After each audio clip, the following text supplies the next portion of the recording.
From making up the rules mid-race, to declaring the wrong winner, to having just so much controversy, nothing stems short from NASCAR being consistent at being inconsistent. NASCAR feels like changes the rules week after week and you don't know which is right and which is wrong. This video, we're going to be looking at NASCAR making up rules as they go along. During the season or during races, NASCAR has always been known for changing the rules in their own races. Talladega, Alabama. It was the site to the final round in the round of 12 in 2015. What was billed as possibility the most exciting race of the 2015 season, an elimination race in the middle of the sports playoffs, turned into a complete disaster. The race winner and all the drivers who advanced into the next round in the chase were determined by videotape after a crash at the start of a controversial overtime finish. And it was all made under huge questionable calls. Green flag is out here at Talladega Superspeedway. Trouble already on the start. Put it out, put it out. Caution's out. That was the attempt to stay in front of them. Don't understand why somebody would just drive through me from behind like that. This is not an attempt, Gene. That's not an attempt. That's not an attempt. They never got to the start-finish line. They didn't go green, so they said it's not an attempt. They're going to say that they threw it there before we got to the start-finish line to take the green. Oh, it's not an attempt. They threw in a caution. You got to be freaking kidding me. That's an attempt. A green flag wave. Junior rules. That's what those are. NASCAR may make very controversial calls from time to time or pretty often, but I will say they rarely show favoritism, but when they do, they make it extremely obvious. Chase Elliott in the 2021 Roval race had a rear bumper hanging off of his race car. He was supposed to be black flagged and brought down pit road. NASCAR never black flagged the 9 car for having a rear bumper hanging off of his race car. He was able to continue on and ultimately advance to the next round. This next clip is definitely illegal. There's no way Kasey Kahne's team should have gotten away with this without being penalized. During live green flag pit stops with cars rushing down pit road, his race team, actually, not even his race team, his teammates' team, pushed him down pit road as he ran out of gas. That's extremely dangerous. Crew got up on the wall, and then Kasey spun out, coming to pit road. He asked if he could stop in Jeremy Mayfield's pit, but his crew chief told him that's not legal. Mayfield's crew trying to push him down here, as you see Jimmy Johnson. The question is, how much track position did they lose? So Johnson was heading... Making up rules as we go, and we cannot leave this one out. Jeff Gordon gets added to the 2013 chase for the NASCAR Sprint Cup because of a huge controversy revolving around Clint Bowyer spinning on purpose to help his teammate Martin Truex make the chase. Truex would be disqualified from the chase, Bowyer would be docked 100 points, and Jeff Gordon would be added to the chase as a 13th driver. Still to this day, I don't believe this was a rule until this happened. Kyle Busch's team put tape on the front grille of his car and received a penalty.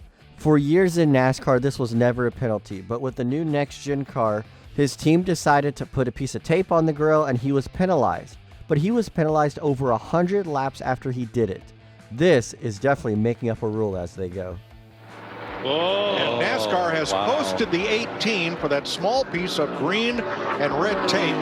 Looks like it might have been attached to a windshield tear-off. Might not even have been theirs, but somehow I would say it goes back. They have cameras on pit road that'll show whether or not that was put on or not.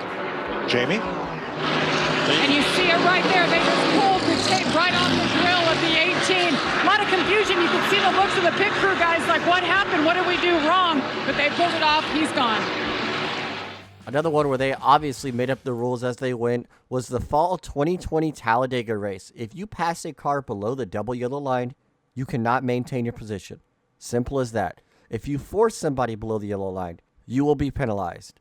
But NASCAR decided they were not going to follow their own rules and make it where they were going to allow Denny Hamlin, who was passing multiple cars below the yellow line, to keep his position and ultimately keep the checkered flag.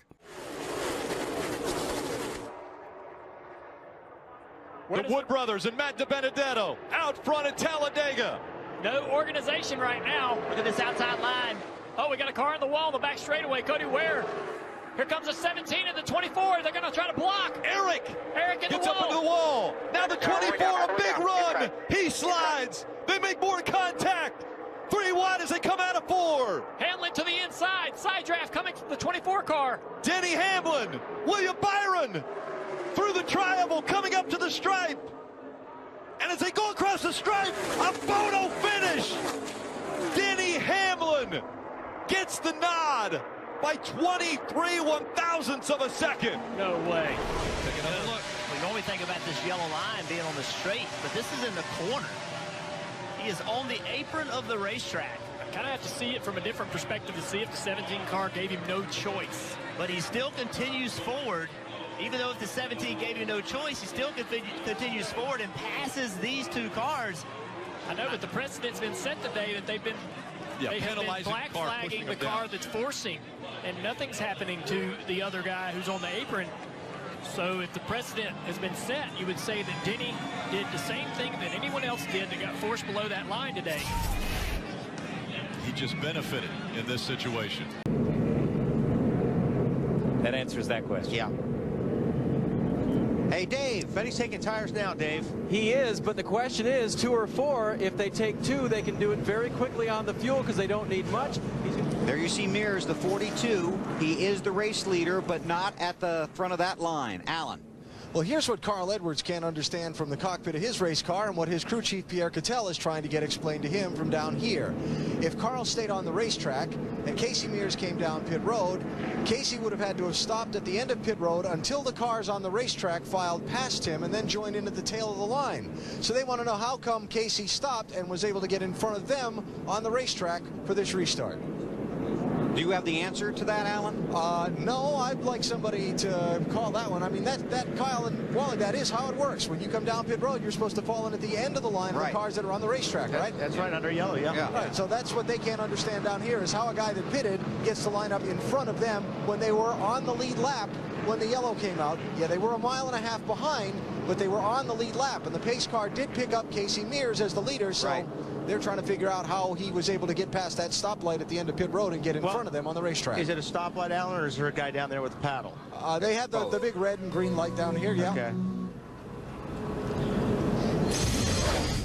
So here's Mears. Coming down pit road. And we're looking for that light, and there's that light. See that red light there blinking? That's red. That's red.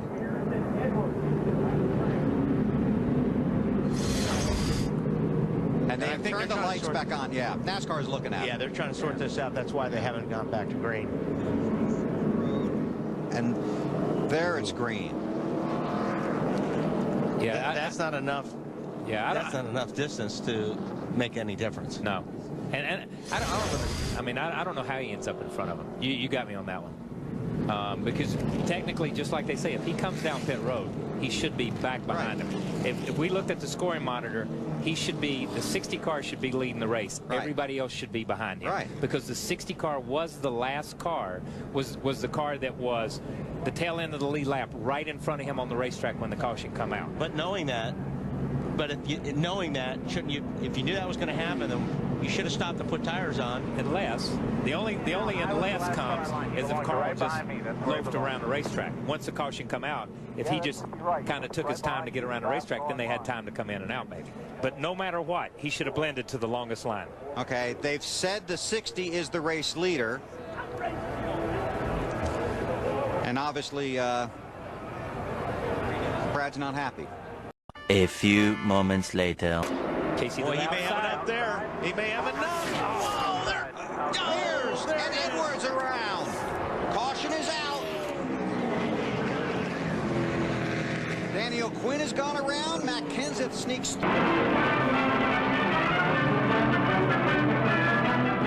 In the final stretch, Weatherly is high on the track. Lee Petty in the center, Beauchamp below him.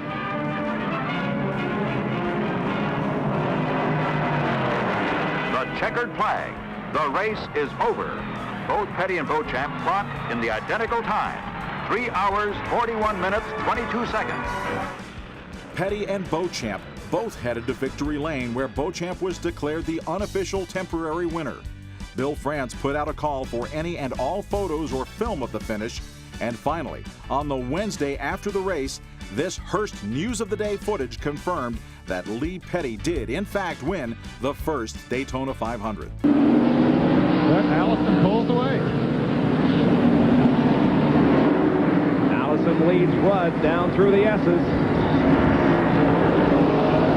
And Dave Marcus just ahead of Davey.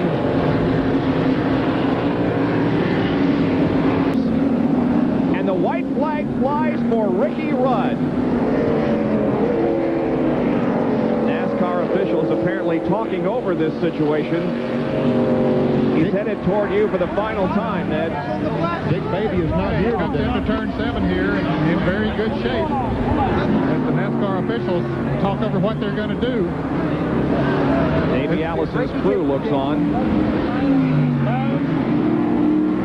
Davey's not too far behind him, too far behind him to catch him before they get back unless Rudd has a problem. But I'll tell you what, that's not a happy bunch of campers we just saw in that tied pit. I don't know what's going on down there, but they didn't look like they were jumping up and down with joy, Ned. Ricky Rudd brings the car once again down through the S's. This will be for the final time this afternoon. Now entering turn number 11.